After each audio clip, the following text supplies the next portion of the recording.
I haven't been protesting for many, many years, although I was active years ago. I decided that I wanted to protest at the G20, not because of any issue that was being brought up, like poverty or the environment or anything else, but I was deeply offended by the police tactics of warning people not to demonstrate, of getting water cannons, of getting the LRAD.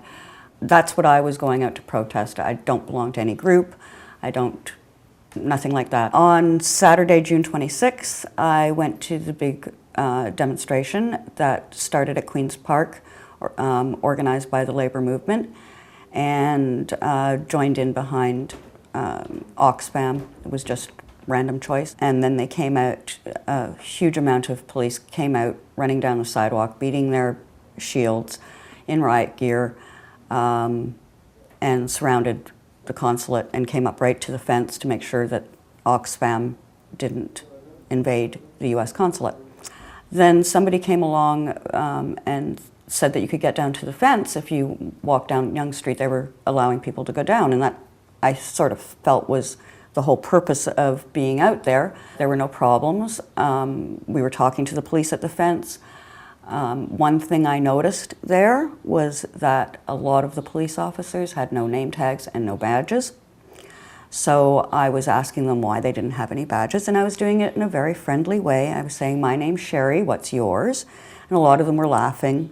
On the 27th, we got up and we left the apartment at about 2 o'clock. We got to Queen and Bay Street, where we were first stopped. A police van pulled up. Officers surrounded my friend in a semicircle. 2 of them pushed him against a wall. We had no idea why we were stopped in this fashion, to be surrounded like that.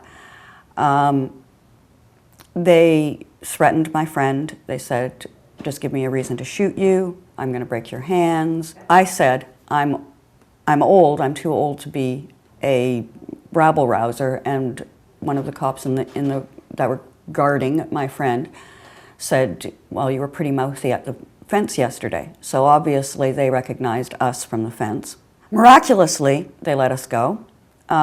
We were extremely shaken up, obviously. We started walking east on Queen. We got to Queen and Spadina, and that's where I was kettled in for four and a half hours in the rain. That was very frightening because we had no idea what was going on. I was never given any instructions. I was never told I was to disperse. The only thing I heard was the police at the south end saying for people to go north, but you could not go north. There was another line of riot cops across on the north side. They slowly moved in on us, putting us into a smaller and smaller space. Then they started grabbing at people. It seemed to me like arbitrarily. And as the time grew on and on and on that we were standing there, and nobody still knowing what was going on, the police changed shifts, but they still just stood there looking at us, not explaining anything. There were people there. There was a mother and her child I saw. There was an older couple that had been just trying to cross the road and had gotten caught in the middle of it. Nobody there, before we were kettled, had on a black mask. Nobody was even masked before they kettled us in, from what I could see. I have pictures, I took pictures, and I don't see anybody in black masks. I don't see any weapons. I see nothing. I saw nothing when I was there. I don't know where that came from. I'd like to see the video that shows people putting on black masks. I think we were standing in the rain for 3 hours. Most people there were not dressed for it. It was extremely cold. People were giving themselves up. They were too cold and wet, and they just wanted to get in out of the weather, so they were giving themselves up for arrest. They said that we were all being charged with public mischief, but that we were not being booked and we were free to go. And all of a sudden, the police to the north just opened up and we were free to leave. It was humiliating. It was very frightening because you never knew who they were going to come for next. And they weren't doing it nicely. They were being very violent about it, shoving people down onto the ground, their heads into the ground, etc. I'm not a big person. I figured for sure, like, I'd be hurt.